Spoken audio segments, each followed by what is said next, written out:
Of course, it's a Friday morning. Good morning, and this is Off the Press, the newspaper review program. We will be looking at newspapers as we do a couple of them in this program and try to make sense of it. And with me to do so this morning, again, is Asiwaju Abayomi-Oke, who is a public affairs analyst, and Dickson Osajie, who is a security expert. There's a lot to talk about on security, so it's good to have you again, gentlemen. Yeah, happy Valentine. Oh, yeah. Okay, I see you're dressed in the apparel. Mine is a coincidence. Mine is a coincidence. Anyways, let's go straight into the business of the day. We'll begin with the Punch newspaper. I believe it will be displayed now. And it says, Nigeria's oil exports fall as explosion rocks pipeline. That story, thank you very much, is already displayed there on your screen. That story is on page 28 of the Punch newspaper. And to the top left, Southwest Governors IG adopt model for Amotekun on page 7.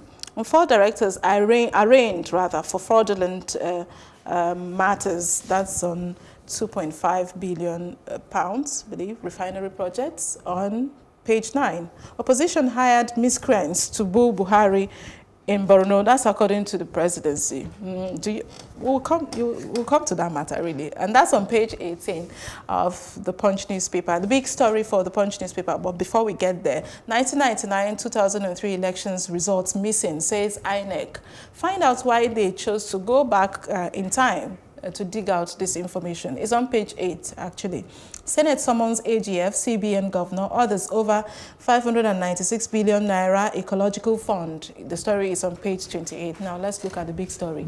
Uncertainty surrounds Bayelsa as Supreme Court sacks APC Leon. That's on page 2. Governor-elect sacked for deputies, forged certificates. PDP candidates didn't score 25% of lawful votes, according to Oshiomhole. And INEC to study judgment awaits commission lawyers' advice. All of this will unfold in the coming days, I believe. We have picture stories of people, I guess, jubilating over the Supreme Court judgment there. That's it, already displayed. And to the right also, we have a couple of picture stories. Please grab a copy of the Punch newspaper for details. But before you do that, Achievers Varsity expels 6 students for cultism on pages 4 and 5. The name of that university sounds interesting to me, Achievers. Again, gunmen kill 7, injure 5 in Kaduna attack on page 8. Subscribers must explain need for new mobile lines, according to Minister on page 25. That's the Minister of Information, I believe, they're talking. Now, Oyo revokes Agodi Jericho GRA land. Ajimobi fumes on page 34. 4 arrested as Yoruba Hausa clash in Ogun. Fire God's Market raises church in Lagos, Ogun. These and more you find on pages 4 and 5 of the Punch newspaper. And finally, Lagos-bound passengers stranded in Ghana and Senegal. That's on 25, page 25. Please find out why they are stranded and won't come down. Now let's go to the newspaper. I'll begin with you, Abayomi. Yeah. Which of the stories is catching your attention? Let's talk about the main, the big story, like you said. Which is the Bayelsa, like yesterday evening, it just went viral, and we're all shocked. Like, someone who had been preparing for his inauguration today. As a matter of fact, we saw him having his rehearsals, on the ground of the inauguration, and then 2 hours later, he was declared by Supreme Court as not to be the governor. What do you term this? What do you make of it? There are so many intrigues that's associated with what actually happened. But the one thing I just want us to point out is the reason for the disqualification, or the reason for the judgment. Now, the deputy governor-elect was alleged to have forged a certificate. Now, forgery in what sense? The truth of the matter is that he had different names on his credentials. We are made to understand that Biobarakum Degi Eremieyo, one name, Degi Biobara, another name, Degi Biobarakum, another name, Adegi Biobakum, another name, Degi, about 4 or 5 names on different certificates. So the problem is the arrangement of the name or the names. Even some names were actually substituted, and another name was just like my name is Abayomi Ishola. Okay. Now, if probably my primary certificate is reading Abayomi without Ishola. And secondary is reading Abayomi Ishola. Is this still the same person? No, truly. I've worked as a banker before, and anytime we have such issue, if there is a variance in the name on your ID card and the name on your form, then we will not open that account. But without playing the role of a devil's advocate, right? Would you think sometimes people are just ignorant? I'm just saying, because if he has, I'm not taking sides, but supposing as a child, his parents they went to school and they registered him in primary school and they called one of the names. And then when he gets to secondary school, he realizes that another name is his name, and he chose that, and it's his name, and he puts it. So if it's a question of, arrangement of names, is it forgery? It's even beyond arrangement. Okay. Let's proceed. That's why I deliberately read the names out. Let's proceed. Biobarakum Degi Remionyo and Degi Biobaram without the Remionyo again, like a compound name. Do you understand? But the point there is this: like you are trying to come to his side by saying probably it's his parents' fault. I'm just saying, I'm saying you have quite a lot of time to have corrected this. Okay. I'm a father too. I have 2 kids. I'm still contemplating on the official name I want to give them. You understand? Yes, I've registered their name with National Population Census, but I may still go back and say, okay, no, this is the real name I want my kids. One, they've not even had their primary certificate, so it's still safe for them. Now we can begin to correct. That's why I want to. Anybody that even wants to venture into politics must ensure that their past is well tidied up. Now, that's one angle. Another angle to this is... I suppose that's a lesson there. Yes, also. Another angle to this is, anytime you want to contest like this, DSS does what we call vetting. I have contested before, and then we went through vetting at the DSS headquarters in my state. Didn't they notice this? Is that in the DSS desk also? Is that part of? Yes, it's part, because they actually requested for our certificates, and they are to even go back to our schools to confirm if those certificates are genuine from the schools that we claim to have graduated from. So there is a lack somewhere. So something is wrong somewhere. Then I look at it. You should have envisaged that something like this will come up eventually. If you need to prepare well for it, then secondly, why do they have to tie the destiny of the governor and his deputy together like a Siamese twins? In the case of Kogi State, when Audu Abubakar died, what's his name? Femi Faleke. Faleke, the man in the House of Rep now representing Ikeja Federal Constituency, was his running mate.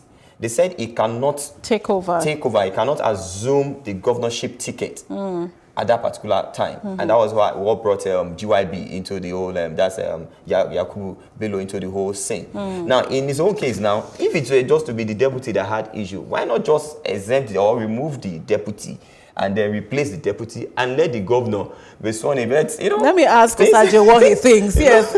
What the law sometimes can be very, very interesting. Well, what if perhaps the deputy has much crowd that gave them that winning? No, it's not about crowd here. But no, I'm trying to say now. For example, now let's assume that the deputy is more, recognized, more popular in the state, and because of his ties with the governor, he gained more votes to push the party to victory. You see, this judgment by the Supreme Court, I called it a kind of a deterrence measures, in the sense that we need to start doing things right. We need to start knowing that we will pay the price someday. Yes, while we were discussing with Asiwaju in the reception, I told him that this just took my mindset some few years back when I wanted disengaging from the military. Now, I was discussing with a senior officer that I'm going to US Marine. I want to leave this job. On Wednesday, I'm packing out of the barrack. You know what he told me? He said, if you leave, you'll be a deserter, and you'll be a deserter for life. And peradventure, you become a senator or a governor tomorrow, your past will haunt you. Why not apply for voluntary retirement, disengagement?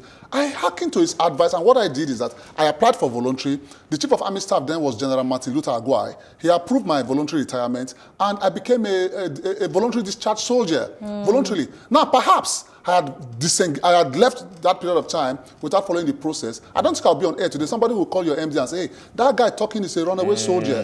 Your history will always haunt you. So this judgment is a kind of deterrence measures for our youth, our citizens, our society, to know that whatever they do today, they will definitely pay tomorrow, because he credited this negativity some years back and he's paying the price. So follow due process at all times. Another implication is who becomes the governor today. Well, there'll be no governor. They should come out. I saw a news flash now, though unconfirmed, that the Speaker of the House. Well, we don't have that information. Yes, we don't have that information. We will see as it unfolds. Yeah. It's a big, whole, complex issue. So we'll just. I hope you learned from that too. Well, I may not be present. Well, okay. let's talk about other issues on the newspaper.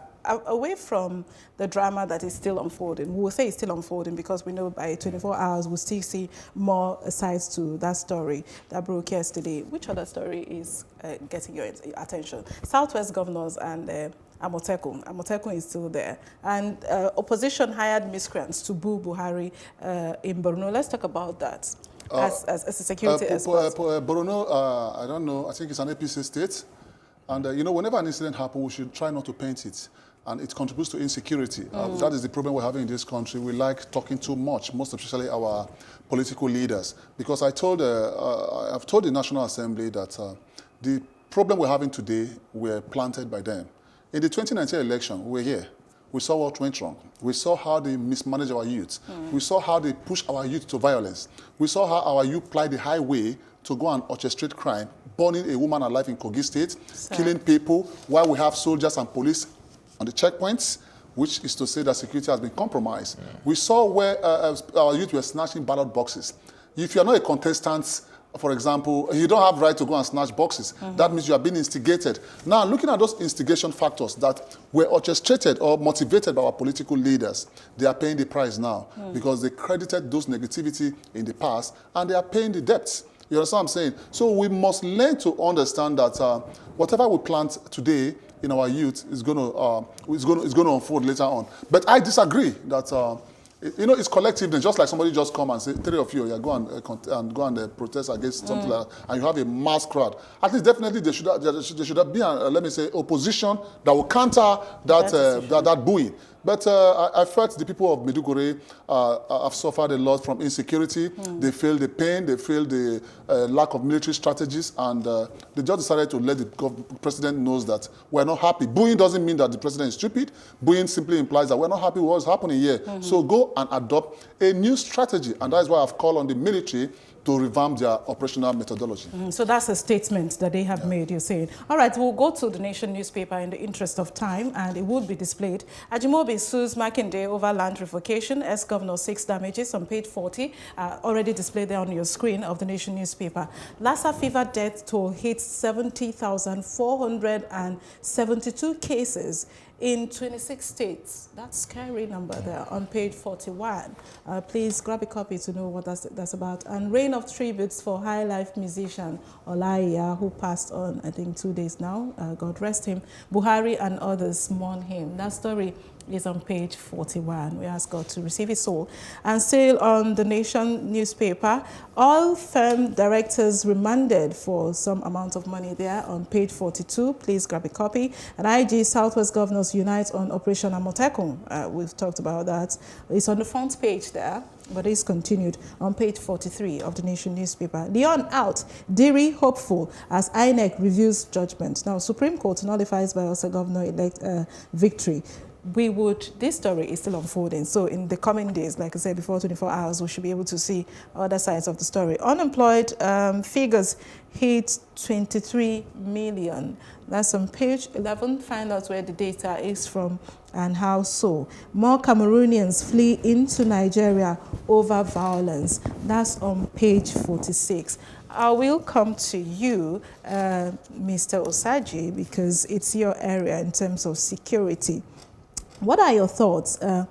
when we talk about border control and we talk about violence, we talk about people, we talk about security for lives also. Now, with us hearing, when we hear things like more people are coming into our country, we know they are fleeing violence, but how are we prepared? How ready are we? How safe are we as those to whom, people are seeking refuge in their land? Okay, like for we now, when conflict erupts, a lot of people want to flee the country, and some people want to stay. Those that are staying without homes, we call them internally displaced persons. Yeah. When you leave the offshore of your land to another man's land, you become a refugee. So they come into Nigeria and they are refugees. And our internally displaced people have not been well taken care of. They are not eating well. They are not even well monitored. And for these guys to be flying into Nigeria to come and seek refuge, I think it calls for worry. But another thing we must understand is that there is a treaty for that, because you cannot deny the people coming to your country, and that is where the law of non-refoulement comes to play. Law of non-refoulement in the United Nations Chartered agreement states very clear that you have no right to return somebody back to his homeland where there is violence or where there is war. So you don't have the right to refoul that person. So we cannot refoul any of these guys. But what we have to do is that we need to get them on board, get their biometrics, get their details, get a space for them to stay in pending when the violence would be erupted. And are we able to do that in terms of biometrics and data? Yeah, that is where we are poor. We are not doing that well. But I'm so happy with the present leadership of the Nigerian Immigration Service. They are bringing in 21st century digital operations into our system. I was in the immigration headquarters to go and inspect the activities sometime last year, and I went to the data department, whereby if you are coming into this country, your data, your information, your data will be captured, and if your data is not captured between the next 6 months, I think it will be elapsing this February or March, you'll be declared an irregular migrant, because sometimes Nigerians used to say we have illegal migrants. By default, no human being is illegal. Yeah. You understand? So we either have a regular or irregular migrant. So those irregular migrants, the Nigerian immigration are dealing with it very intensively. Okay. All right. Let me come to you now. We've talked about, we don't want to go to issues that we've already talked about. So let me talk about Lassa fever? No, Ajimobi. Okay. Ajimobi, he has currently sued his successor, Makinde, over land revocation. You see, there are some. For me, I feel some issues are so petty that we should not, be treating. Why so? Why do you think it's petty? Why? It's just common in Nigeria that if you are not in the same party, you tend to witch-hunt the other person. You've come into power. Okay, can you just focus on business of the day? Can you just focus on governance and leave this issue of trying to witch-hunt or trying to get back at your opponent and or the opposition? Take a cue from Ogun State, Governor Dapo Abiodun.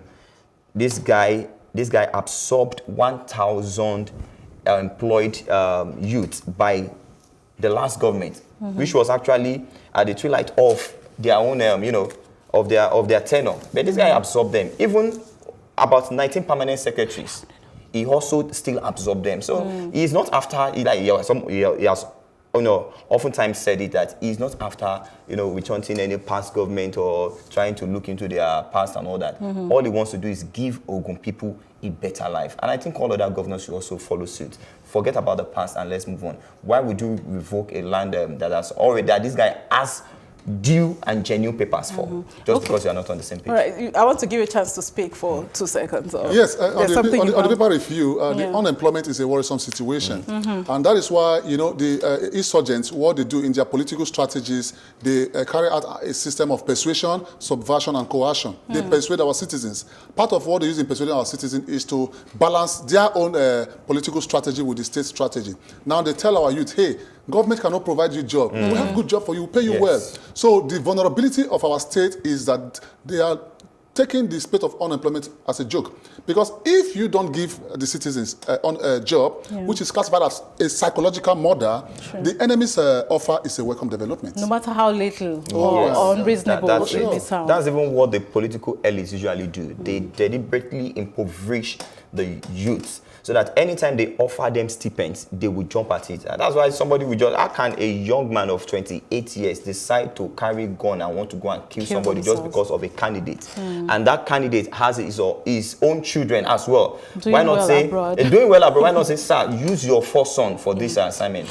All right, You know, I agree with Nigeria you. will be a better place, trust me. I Yeah, I agree believe with so. I you, believe and so it's a in this good country. place to wrap up that Nigeria will be a better place. I want to say thank you, Abayomi, Shiwaju Abayomi, okay? welcome. And of course, Dickson Osajie for being with me this morning all Thank you. through. We call it a wrap here on Off the Press. We'll do this again Monday to Friday, 8:30 here on Plus TV Africa. I remain Amaka Oko is saying, have yourselves a great day again.